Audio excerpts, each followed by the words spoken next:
জাকির সাহেব খাবার হাতে কেবিনে ঢুকতে মাহির তড়িঘড়ি করে বলে উঠল, জাকির সাহেব, আপনি খাবারগুলো বাসায় নিয়ে যান, আমাকে এখনই বের হতে হচ্ছে। ভদ্রলোককে আর কিছু বলার সুযোগ না দিয়ে মাহির ফোন আর ওয়ালেট পকেটে ঢুকিয়ে প্রায় হন্ততন্ত হয়ে বেরিয়ে গেল।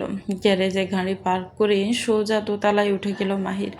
রুমের দিকে এগিয়ে যেতে দরজার লকে বাজ করে আটকে রাখা একটা হলুদ চিরকুটে চোখে পড়ল। কৌতূহলে হাতে সেটি তুলে নিল মাহির। বাসটা খুলতেই ভিতরে গোটা গোটা অক্ষরগুলো উকি দিল, এই যে বসন্তের রাজা, পালগুনি রাজ্যের এক সাধারণ প্রজাকন্যা বনলতার ছোট্ট কুটুরিতে আপনাকে স্বাগতম। লেখাটুকু পড়েই আবেশে চোখ বন্ধ করে নিল মাহির।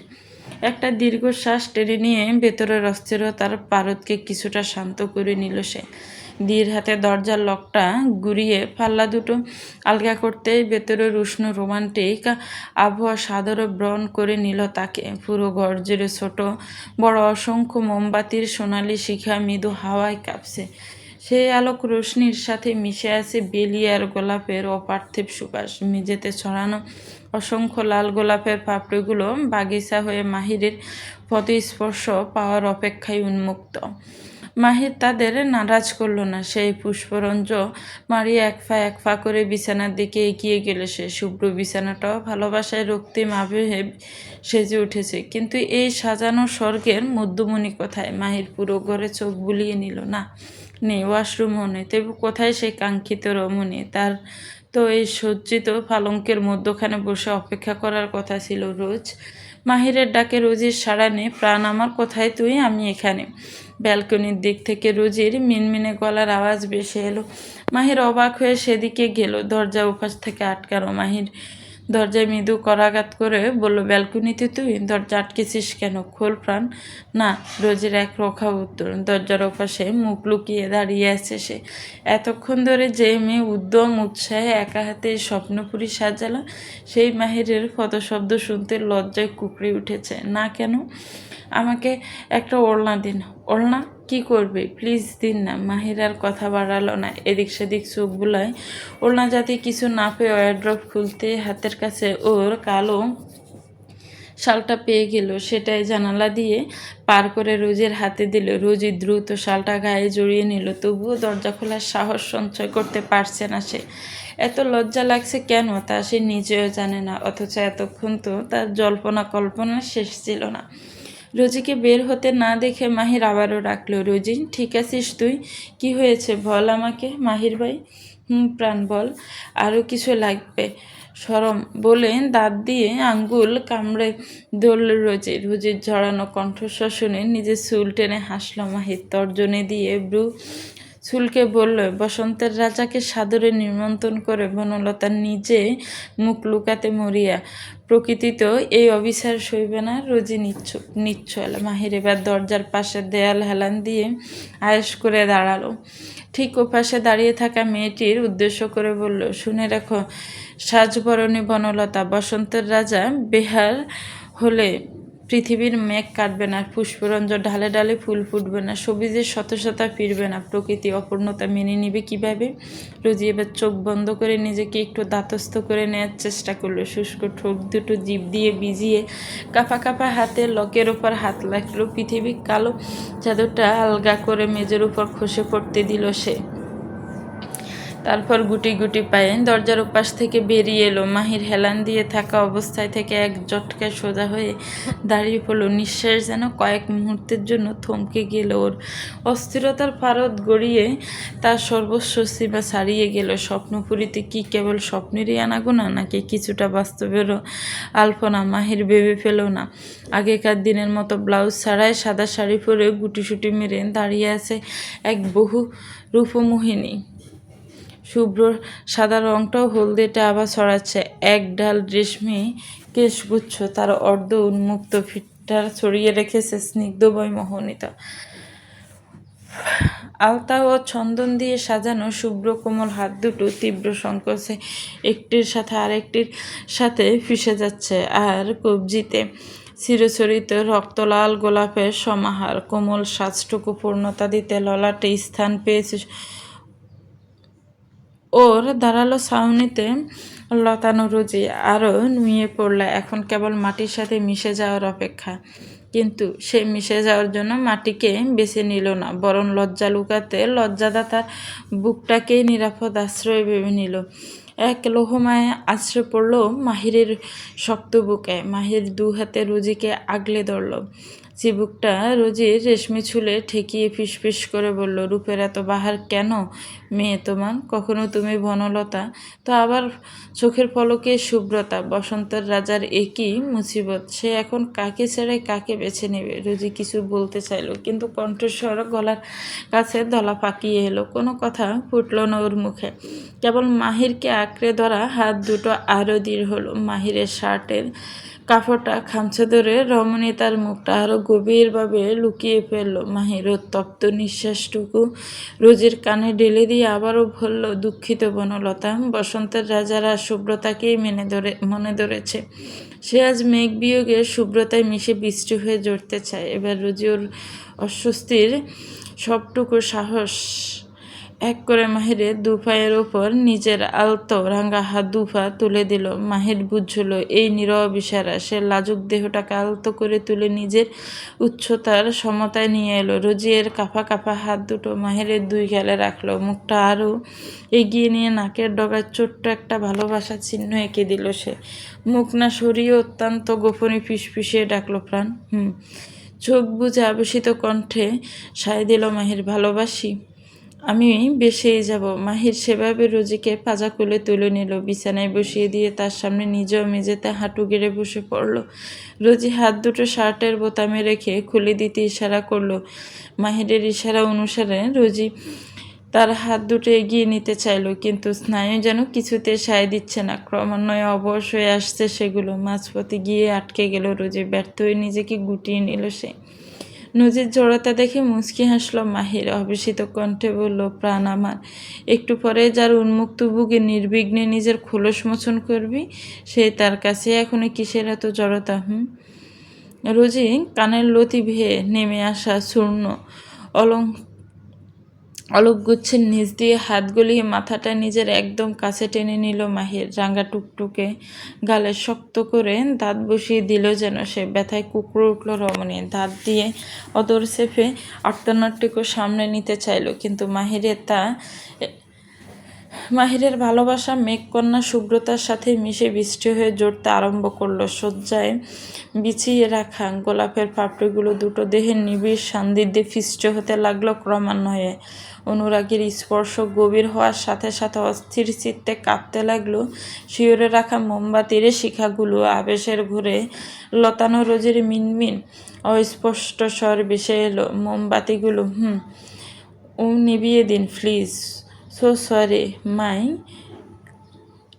my beloved Rose. You know my eyes very thirst as well. ঘরের ভেতরের সেই উন্মাদনার সাথে পাল্লা দিয়ে বাইরের প্রকৃতিও চঞ্চল হয়ে উঠল। বসন্তের আকাশ আজ মাহিরের হৃদয়ের মতোই মেঘবিয়োগের যন্ত্রণায় নীল হয়ে উঠেছে। হঠাৎ এক পশলা দমকা হওয়া আশ্রয় পড়ল জানালার শার্শিতে। পর্দার আড়াল গলে আসা শীতল স্পর্শে শিউরে উঠল রোজির তরুণী দেহ। আরও গেল মাহিরের প্রশস্ত বুকের পাঁজরে। Love you, me too. ঘড়ির কাঁটা থমকে গেল কি না জানা নেই, তবে এই অকাল বৃষ্টিতে ধুয়ে মুছে গেল সবটুকু দূরত্ব। শুভ্রতার অকারণে লুকিয়ে থাকা রোজিকে মাহিরের উন্মোচন করল রক্তিম অনুরাগে।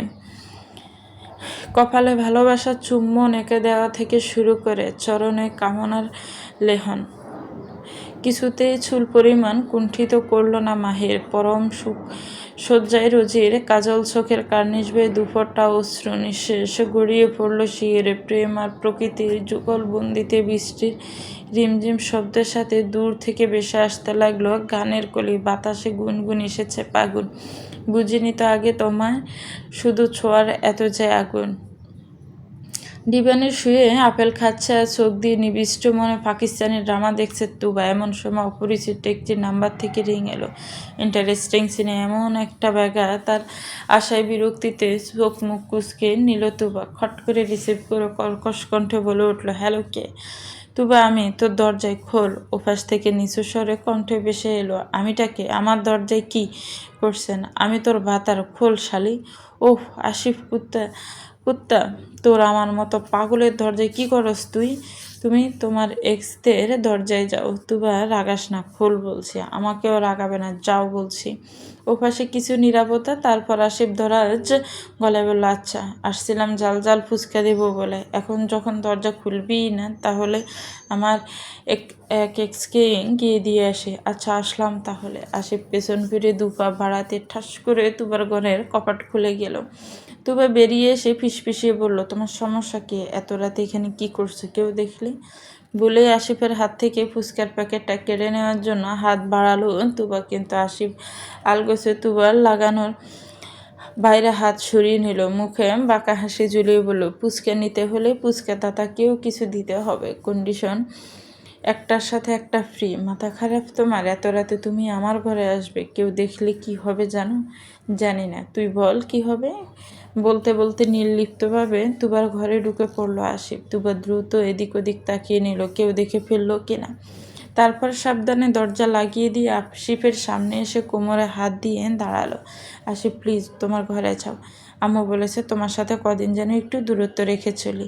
হিটলার শাশুড়ি আমার বেটি জামাতার মাঝে অথচ দূরত্ব সৃষ্টি করতে চাইছো। জামাতা হওনি এখনো, বেশি উড়ো না। উঠতে উঠতে একদিন পুরুত করে তোর আম্মুর জামাতা হয়ে যাব বলেই তুবার ওড়নার এক প্রান্ত টেনে মাথা মুছতে লাগলো। তুবা এতক্ষণে লক্ষ্য করলো আসিফের শুলার শার্টের উপরের অংশ কিছুটা ভিজে আছে। ভিজলে কিভাবে?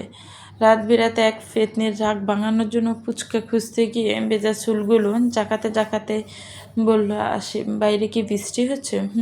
হুট করেই চলে এলো। তুবা আর সময় নষ্ট করলো না। আসিফের হাত থেকে ফুচকার প্যাকেটটা নিয়ে আরামসে ডিবানে বসে গেল সে। বিকেলে তখন রাগ করে ফুচকা না খেয়েই চলে আসায় পরে মনে মনে কতটা যে আফসোস হচ্ছিল তা বলে বোঝানোর মতো নয়। এখন শান্তি লাগছে। রেডি ফুচকাগুলো টক পানিতে ডুবাচ্ছার গপাগপ একটার পর একটা মুখে ফুটছে টুবা। খাওয়ার তোড়ে ঠোঁটের চারপাশে বিশ্রীভাবে মেখে গেছে।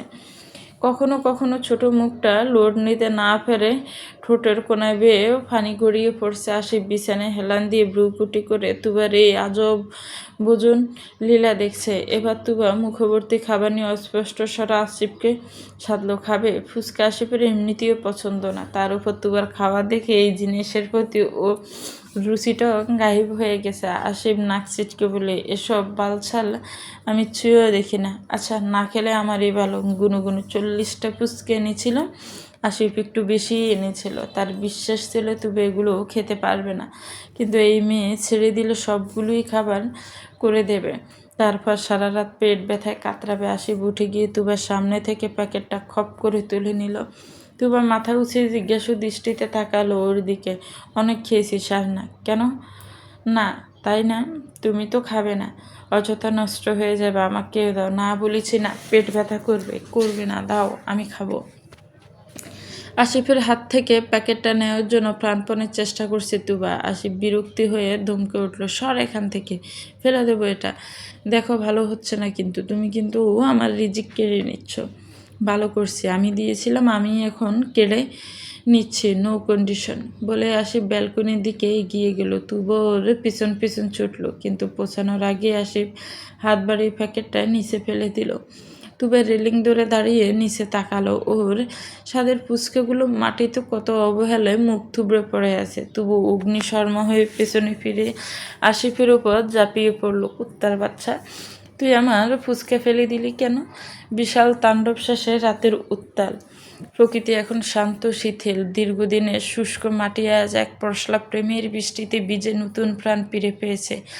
জানালার বাইরে গাছের পাতার ডগার এখনও বিন্দু বিন্দু জল বিন্দু মুক্তোর মতো জমে আছে।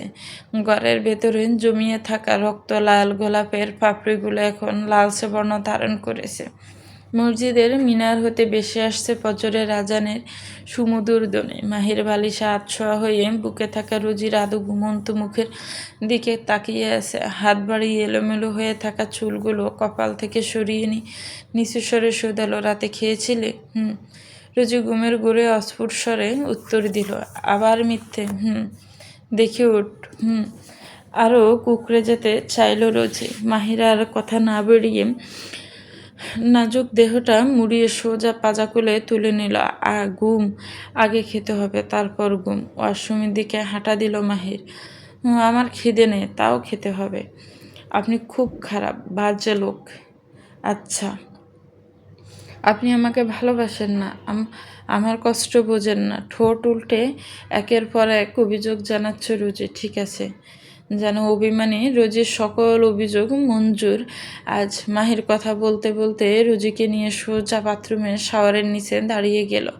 শীতল মেজের ছোঁয়ায় রোজি শিউরে ওঠে, মাহিরের প্রশস্ত বুকে মুখ লুকালো। উফ, ঠান্ডা, আমি মরেই যাব। শুনেছেন জায়গাটা সুন্দর, কখনো গেলে আমাকেও সাথে নিস। একা ফেলে যাস না কিন্তু। রোজি বুক থেকে মাথা তুলে অবাক হয়ে তাকালো মাহিরের দিকে। সেই সুযোগে মাহির শাওয়ার অন করে দিল। চলবে তো ভিউয়ার্স, গল্পটার এই পর্ব কেমন লেগেছে একটি কমেন্টস করে জানাবেন। আশা করি আর মাহির রোজির প্রতি অভিযোগ রইল না আপনাদের। ভালো থাকবেন, সুস্থ থাকবেন, আল্লাহ হাফেজ।